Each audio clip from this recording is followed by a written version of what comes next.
What's up, dummies? It's your boy, Big Snooty, and you know I got that wagon on me. I know it's been a minute, but as you know, the strongest do what they want. And speaking of the strongest, today we'll be talking about the untouchable, unbelievable, always hated but never imitated, Satoru Gojo. So I'm gonna start by giving y'all a rundown on his affinity, cause even Gege knows the fan base needs it. The simplest way to explain it is actually an analogy given by Gojo himself, Achilles and the tortoise. The analogy starts by giving us an example of Achilles versus a tortoise in a race. Achilles is so confident, like Gojo, that he'll win the race that he lets the tortoise have a head start. So when the race starts, the tortoise is clearly ahead of Achilles, so Achilles has to catch up to the tortoise. But the problem is that Achilles has to keep crossing the distance that the tortoise crosses, meaning that every inch that the tortoise crosses, Achilles also has to cross, which suggests that movement is impossible, meaning that Achilles will never finish the race before the tortoise. This paradox has been named Zeno's paradox and has been disproved, but it still applies to infinity. So no matter how close you get to Gojo, you still have to cross more distance before you get to Gojo, so you'll never touch him. Another way of looking at it is Gojo is 0, the opponent is 1.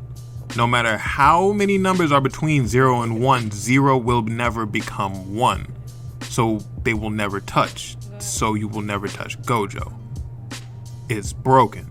So far, the only way to get past this is by negating it within a domain, but then Gojo could just open his domain and then it's game over. This technique basically makes Gojo the most broken person in current anime. It can be used to crush your opponent as well as negate damage, so it's almost the perfect offensive and defensive technique. This is still only a singular application of his Limitless. He still has 3 more techniques he can use on top of his domain. One of such techniques being Blue, which allows him to attract his opponents or anything he really needs to, or even crush everything around him if he wants to. Blue is actually uniquely similar to Bansho Tenin from Naruto, which is used by Pain. He can attract everything around him, or he can crush everything into a ball of rubble. We see that he uses this ability not only to attract himself and opponents, but also to make people lighter, like when he picked up Rico. By using this technique, he can create distance as well as close distance quite easily, making him a very nice all-round fighter. Another application which is highly slept on is the fact that he uses Blue to move at high speeds that one would normally not be capable of producing without Blue, effectively making him one of the fastest, if not the fastest character within Jujutsu Kaisen. But that's not all. After getting whooped by the monster known as Toji Zenin, he unlocked 3 new ways to use his abilities, one of which being Red. Red is also uniquely similar to another one of Pain's techniques from Naruto, being Almighty Push, or Shinra Tensei. By reversing the applications of Blue, Gojo is capable of using Red, which is capable of repelling his enemies instead of attracting them. This technique was capable of sending the same man who whooped him, Toji Zenin, into a wall about a mile away. Gojo has also displayed the ability to form a spherical-like structure on the tip of his finger to send trash like Jogo flying through the forest, as well as firing it as a projectile to annihilate whatever it touches. You could assume that with just these 3 techniques, Gojo is unstoppable, and you'd be right, but there's still more. By carefully unifying all 3 techniques, Gojo is able to use a secret technique only known to the Gojo clan. Through fusing these techniques and creating imaginary mass, Gojo is capable of firing off basically a light speed beam of energy that nobody's been capable of dodging in the series thus far. This technique appropriately being named Purple, following the color scheme. Gojo only seems to pull this move out in very situational occasions, like when he was fighting Toji or when he was too far away to fight Hanami. But it doesn't excuse the fact that this move is unstoppable. Satoru Gojo also has techniques such as teleportation and amplifying his abilities through the usage of his 6 eyes.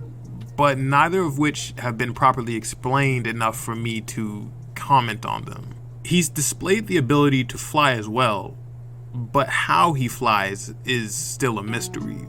One can assume it's through the usage of red and blue simultaneously, but that's sheer speculation on my part. Another miscellaneous technique that Gojo had awakened due to his loss to Toji was reversal Jutsushiki, which is something I'll cover in a separate video. But in short, it's the ability to regenerate as well as use your original Jutsushiki with the opposite function. It's how he achieved red in the first place. However, his strongest technique is something you can only use once you have reached the peak of Jujutsu sorcery. The domain expansion, Satoru Gojo's immeasurable void. By expanding his domain, Gojo immediately puts his opponent in a catatonic state. As Jogo had put it, he could feel and see everything and anything. Unless Gojo so chooses, he forces the opponent's brain into a state of information overload, making it impossible to move or even speak due to the sheer amount of information that your brain is being forced to process. The average person, or even the average shaman, would most likely die within possibly 1 to 5 seconds of being within Gojo's domain. Reason being that approximately every 0.2 seconds that one is within Gojo's domain, half a year's worth of information floods the brain. Gojo had been given the moniker of the strongest, not only because he said it was true, but because he proved it was true. Without peer, and without rival, Satoru Gojo remains the strongest within Jujutsu Kaisen. For now. But I think that about does it for this video, guys. As always, go ahead and click that like and subscribe button if you haven't already, and don't be afraid to ring that bell to get notifications on when my next video drops. Again, I'm really sorry for dropping this so late, guys. I've just been going through so much this year. But if you guys have any video ideas, go ahead and drop them in the comment section below or hit my line on Twitter. Until next time, peace.